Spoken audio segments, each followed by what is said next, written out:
आप बड़ी बड़ी वंदना और नारी शक्ति की बात कर रहे थे, लेकिन आपकी नारी शक्ति के लिए इतनी बड़ी प्रेरणा है सभापति जी कि जब इस नई बिल्डिंग का उद्घाटन हुआ तो हमारी महिला राष्ट्रपति आदरणीय मुर्मू जी को उद्घाटन तक में नहीं बुलाया गया। यह है आपकी नारी वंदना। अरे आप तो वो लोग हैं जिन्होंने नोटबंदी लगाने से पहले किसी से चर्चा भी नहीं की और 155 लोग लाइनों में मार दिए। जो हिंदुस्तानी पुरुष है वो डबल स्टैंडर्ड का है। एक तरफ तो वो ऊंचे सिंहासन में महिला को बैठाता है, लेकिन दूसरी तरफ जब उसको सम्मान और समानता का अधिकार देने की बारी आती है तब वो अपना पल्ला खींच लेता है, जैसा कि आपने हमारी राष्ट्रपति जी के साथ किया। वंदना आपके सरकार में महिलाओं की कितनी होती है यह हम सबको मालूम है। वंदना हम महिलाओं की सत्ता पक्ष हो या विपक्ष में हो, जितनी भी पुरुष मानसिकता है, महिलाओं की वंदना इतिहास गवाह है कि जब जब आपको शक्ति की जरूरत होती है, जब जब आपको सत्ता पाने की जरूरत होती है, जब जब आप विजय की आशा रखते हैं, तब आप एक महिला को देवी बनाकर उसकी पूजा करने लगते हैं, वंदना करने लगते हैं। लेकिन अंदर में एक पुरुष की जीत और उसकी वंदना होती है। आपकी वंदना हमने जंतर मंतर में बैठी उन महिलाओं के रूप में देखी। आपकी वंदना, आपका महिलाओं का सम्मान जब मणिपुर पे हमारी महिलाएं निवस्त्र हो रही थी, हमने तब देखी। आपकी वंदना और आपकी पूजा और सम्मान जब एक रेपिस्ट को बचाने के लिए, जब आप सत्ता पक्ष वालों को यह मालूम चलता है कि वोट की राजनीति में जरूरत है, तो मैं रिक्वेस्ट करती हूँ, हमें अधिकार चाहिए। दया का पात्र ना महिला कभी थी ना होगी। यह हमारी करुणा है, हमारी ममता है कि हम आपको, अपने आप को आपके सामने दया का पात्र बनने देते हैं, क्योंकि हमारे में इतनी करुणा है। हम आज इस नए सदन में बैठे हुए हैं, मैं प्रशंसा करती हूँ, बहुत अच्छा है, लविश है, लेकिन एक बात जरूर कहूँगी, जो पुराना सदन है वो घड़े का पानी है और ये जो नया है रेफ्रिजरेटर का पानी है। और घड़े के पानी की जो महक होती है ना, वो जिंदगी सालों सालों तक हम भूल नहीं पाते हैं। बस इतना फर्क है, ये आपको भी सोचना पड़ेगा कि आखिर ये फर्क इस पुराने बिल्डिंग और नए बिल्डिंग में क्यों है। मैं जरूर बोलूंगी कि आप महिलाओं के अधिकार की बात कर रहे हैं। मेघवाल साहब को मैं लोकसभा में कल सुन रही थी टीवी में बैठकर, आप बड़ी बड़ी वंदना और नारी शक्ति की बात कर रहे थे, लेकिन आपकी नारी शक्ति के लिए इतनी बड़ी प्रेरणा है सभापति जी कि जब इस नई बिल्डिंग का उद्घाटन हुआ तो हमारी महिला राष्ट्रपति आदरणीय मुर्मू जी को उद्घाटन तक में नहीं बुलाया गया। यह है आपकी नारी वंदना।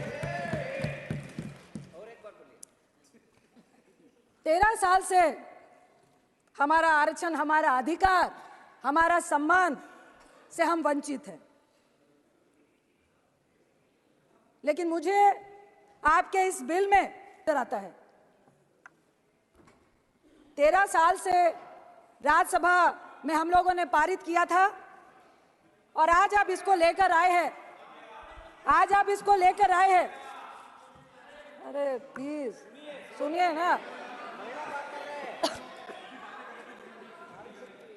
आज आप इसको लेकर आए हैं 9.5 साल के बाद। 2014 में आप सत्ता में आए, आपके मैनिफेस्टो में था महिला आरक्षण देना है। 9.5 साल क्यों लग गए? मेरा पहला सवाल आपसे यही है। दूसरा सवाल, महिला आरक्षण के लिए आपको स्पेशल सत्र बुलाने की जरूरत क्यों पड़ गई? प्रचार करना था। जो लाइमलाइट लेने की आदत आपको हमेशा से रही है, इसमें भी महिलाओं को भी आपने यूज किया है। तीसरा सवाल, आपने कहा जातीय जनगणना और परिसीमन का पेच जो आपने लगाया है, क्यों लगाया? मैं आपसे पूछती हूँ, आपने इसका जवाब दे रहे थे कल कि अगर हम ये नहीं कहते तो आप पीआई लेकर सुप्रीम कोर्ट जाते। अरे आप तो वो लोग हैं जिन्होंने नोटबंदी लगाने से पहले किसी से चर्चा भी नहीं की और 155 लोग लाइनों में मार दिए, तो अभी ऐसी कौन सी बाधा है? आप वो लोग हैं जो किसान का काला कानून लाने से पहले किसी से नहीं पूछा, 750 किसान शहीद हो गए, लेकिन वो आपकी बाधा नहीं बनी। 1 साल तक लगातार वो सड़कों में बैठे रहे।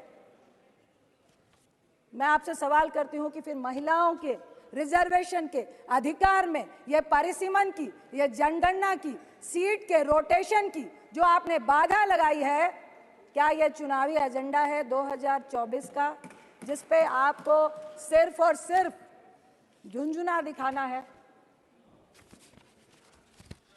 मैं आपसे आपकी नियत और अपने कांग्रेस की नियत के बारे में सफाई देना चाहती हूँ, उदाहरण देना चाहती हूँ। आप महिमा मंडल कर रहे हैं कि आप महिला रिजर्वेशन बिल लेकर आए, लेकिन मैं आपको उदाहरण देती हूँ कि 9 मार्च 2010 में जब यूपीए 2 राज्यसभा में जब ये बिल पारित हुआ था, यानी सत्ता में आने के 1 साल के बाद, यानी कि हमारी मंशा आने वाले लोकसभा में इसका प्रचार करना नहीं था। 10, 11, 12, 13, 14 में चुनाव था। हम सिर्फ और सिर्फ महिला को सशक्तिकरण करना चाहते थे। राजीव गांधी जी ने कहा था, मैं उनके एक इंटरव्यू की एक संक्षिप्त शब्दों को याद करना चाहती हूं कि महिलाओं के मामले में जो हिंदुस्तानी पुरुष है वो डबल स्टैंडर्ड का है। एक तरफ तो वो ऊंचे सिंहासन में महिला को बैठाता है, लेकिन दूसरी तरफ जब उसको सम्मान और समानता का अधिकार देने की बारी आती है तब वो अपना पल्ला खींच लेता है, जैसा कि आपने हमारी राष्ट्रपति जी के साथ किया, वो भी ट्राइबल। मैं आपसे सिर्फ इतना कहना चाहती हूं कि देखिए, हम चाहते हैं कि जातीय जनगणना, परिसीमन, रोटेशन को दरकिनार करके आप महिला को आरक्षण क्यों नहीं देना चाहते हैं? इसका मतलब है आप पुरुष के हिस्से में से महिलाओं को हिस्सा नहीं देना चाहते हैं। आप परिसीमन करेंगे, सीटें बढ़ाएंगे, उसके बाद आप महिलाओं को एक अलग से हिस्सा देंगे। आखिर क्यों नहीं आज के हिस्से में आप महिलाओं को हिस्सा देना चाहते हैं?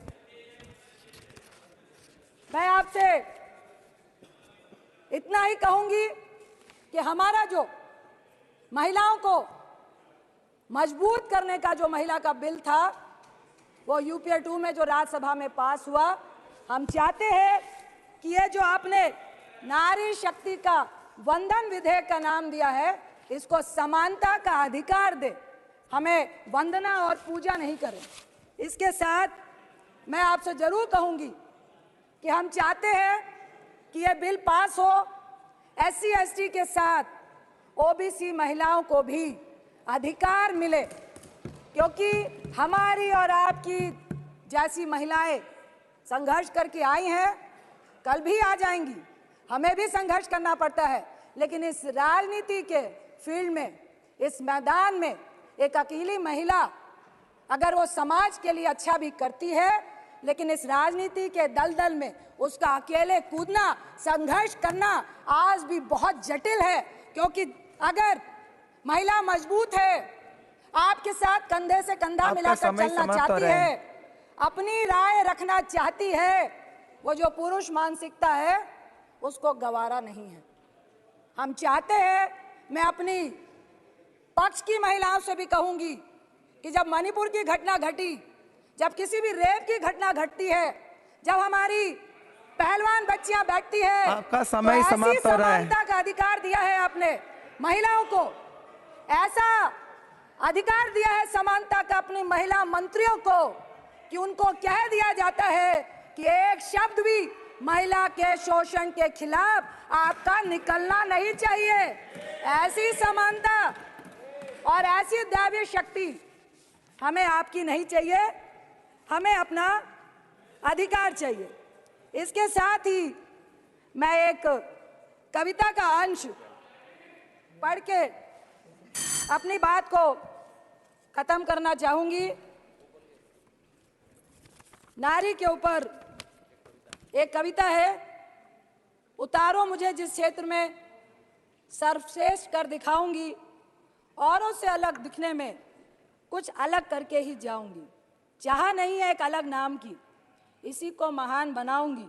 नारी हूं मैं इस युग की, नारी की अलग पहचान बनाऊंगी। जो सदियों से देखा तुमने, लिपटी साड़ी में कोमल तन को, घर घर में रहती थी वो, पर जान न सके थे उसके मन को। झुकी हुई सी नजरें थी, वाणी मध्यम मधुर सी थी, फिर भी तानों की आवाज प्रबल थी। हिम्मत ना थी उफ करने की, अब बदल गई है ये पहचान। अब बदल गई है ये पहचान। नारी की ना साड़ी परिभाषा, वाणी अभी भी मध्यम मधुर सी, पर कुछ कर गुजरने की है प्रबल सी आशा। चाहे जो भी मैं बन जाऊं, गर्व से नारी ही कहलाऊं। मुझे गर्व है कि आज सभापति की चेयर में हमारी ओलंपियन पीटी उषा जी बैठी हैं।